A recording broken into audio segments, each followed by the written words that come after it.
Hello guys, may dumating na package galing LBC, so i-unbox natin siya ngayon. So ito pala is Starlink Mini. So nabili ko siya sa Starlink website sa halagang 16,100 kasi naka-sale siya. Plus shipping fee na 1,200. So total niya is 17,300. So pero sa akin is sinagdagan ko siya ng Starlink mini router. So yung price niya is 5,880. So yung total lahat ng sa akin is 23,800 ano siya 23,180. So ayun, pero yung mini router optional lang naman siya.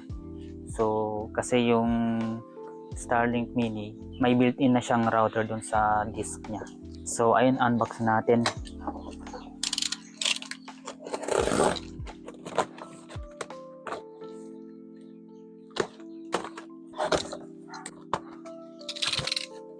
So anong laman niya?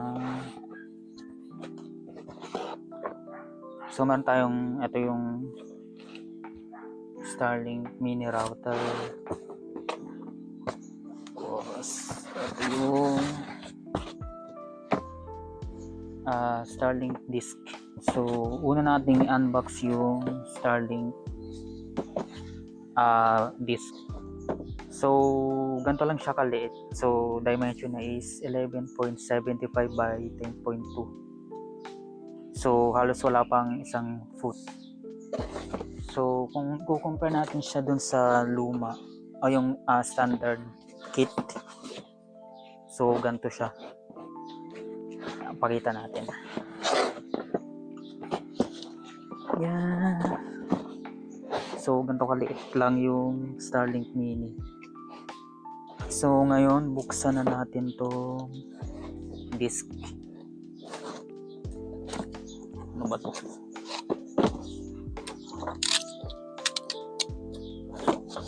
Paano mo binuksan mo daw dati yung luma?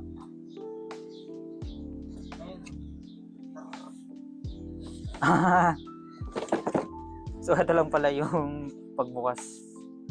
Gumamit pa ako ng cutter. So ito lang pala. Parang Apple style experience. Cut. Tapos kabila. Yun. Then ay meron pa kabila.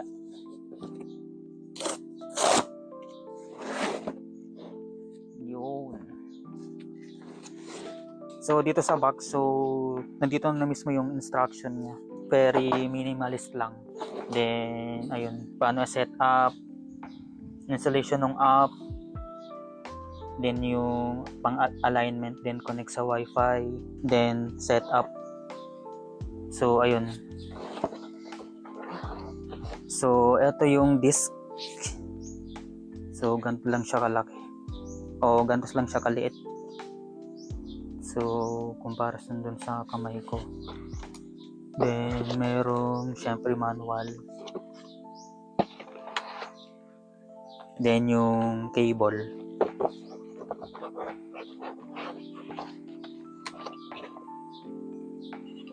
Then may kasama din siyang clamp. Then power adapter. Ito naman yung mini router na kasama kong in-order. So unbox na din natin.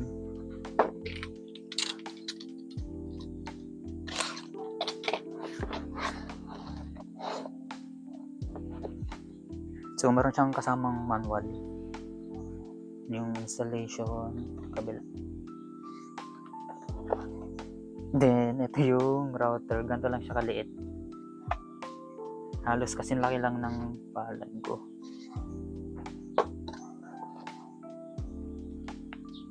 Then itong guide. Then power adapter. Then mayroon kasama siyang screw in case na i-install niya sa wall. Then itong stand. Try natin to i-insert dito. Paano ba to? Yun. Balik muna natin to.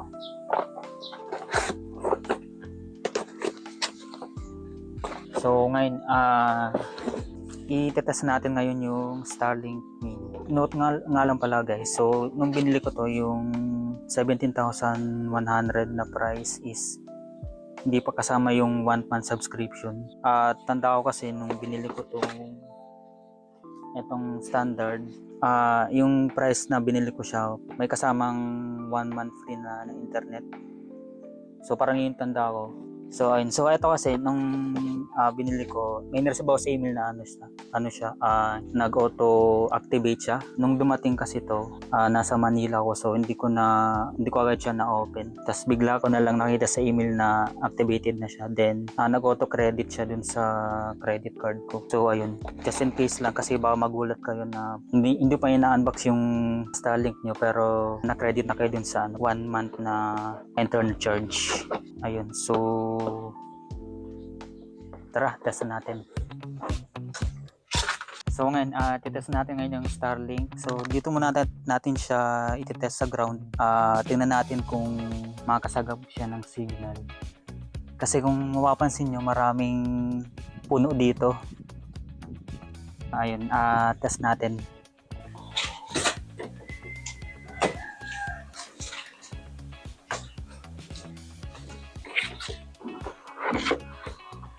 So saksak lang natin siya dito sa power port.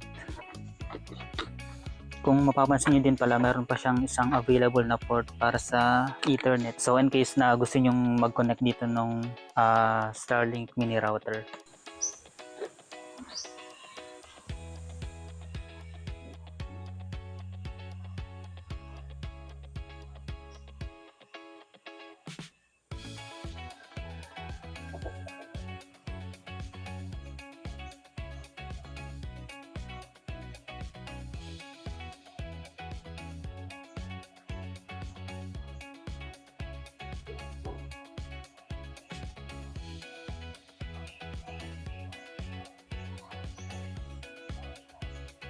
So hindi natin ma-setup dito yung Starlink kasi bad daw yung location. So based dun sa result ng scan na ginawa natin. So I think hindi natin umakyat dun sa bubong o kaya dito para matest natin.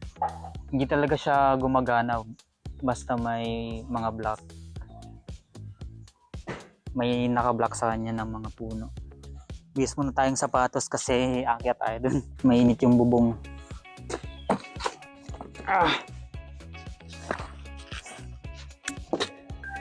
Yeah.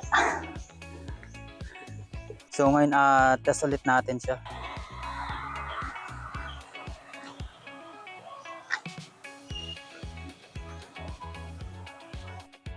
So okay daw dito, so try natin.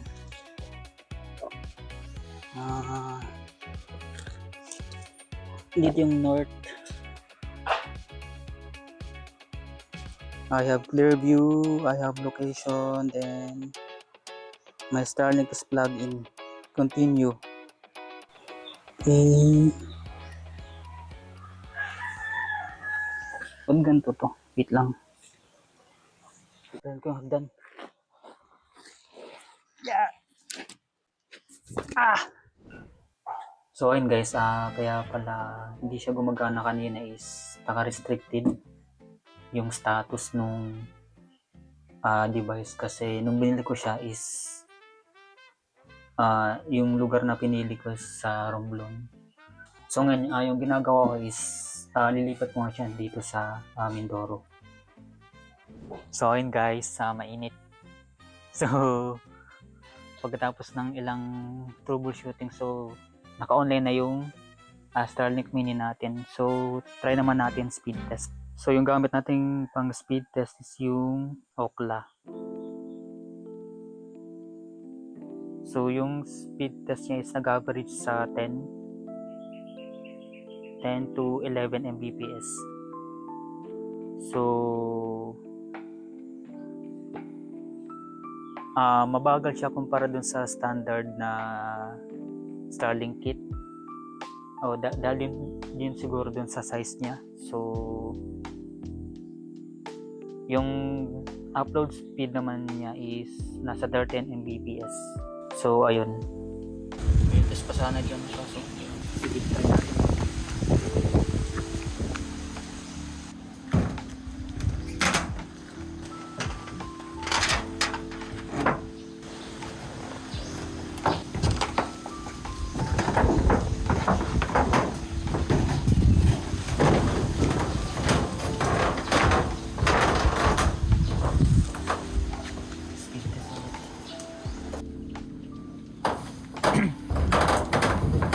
So ayun guys, nilipat natin yung Starlink Mini sa mas mataas na lugar.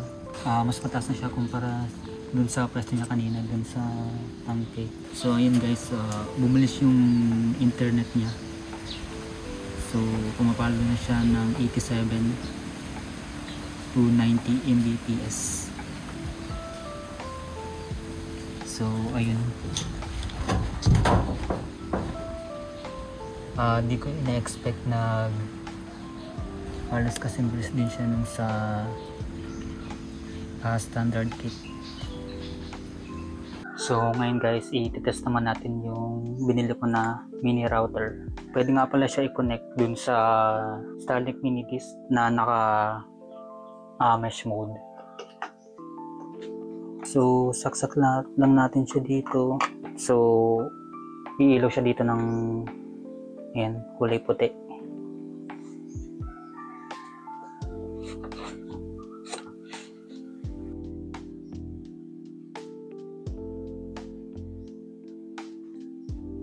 So nakalabas na dito sa Starlink app, new mesh mode. So pair natin siya. So click lang natin yung continue. Okay, I have found a good spot. So ayan, connecting na yung ating mesh 1. So ayan, so meron na tayong one device na connected sa ating Starlink Mini. Pagdating naman sa power rating guys, ang Starlink Mini dish ay may power input na 30 volts, 2 amperes with a maximum power consumption of 60 watts. Samantalang yung Starlink Mini router naman ay may power input na 9 volts at 1.6 ampere. Importante ito lalo na kung balak nyo itong gamitin sa portable power stations, sasakyan o off-grid setups para masigurado nyong kaya itong isupport ng power source nyo. Isa sa mga nagustuhan ko sa Starlink Mini ay yung portability niya.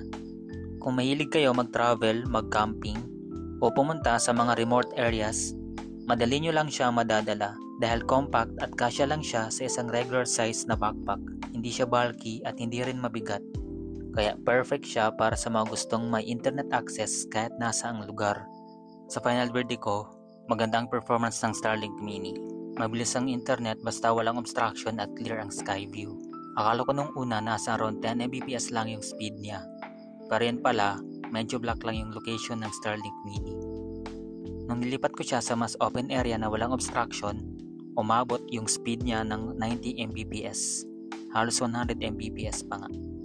Kaya malaking difference talaga ang tamang placement.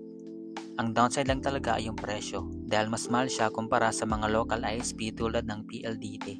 Medyo mahal man siya pero sulit kung portability at reliable internet ang hanap mo. At ayun nga ang review ko sa Starlink Mini. Sana nakatulong itong video na ito para makapag-decide kayo kung sulit ba ito para sa inyo. Kung may mga tanong kayo o gusto nyong malaman pa ang ibang experience ko sa paggamit nito, comment lang kayo sa baba. Huwag kalimutang i-like at mag-subscribe para sa mas marami pang reviews at future content. Salamat sa panonood at see you sa next video.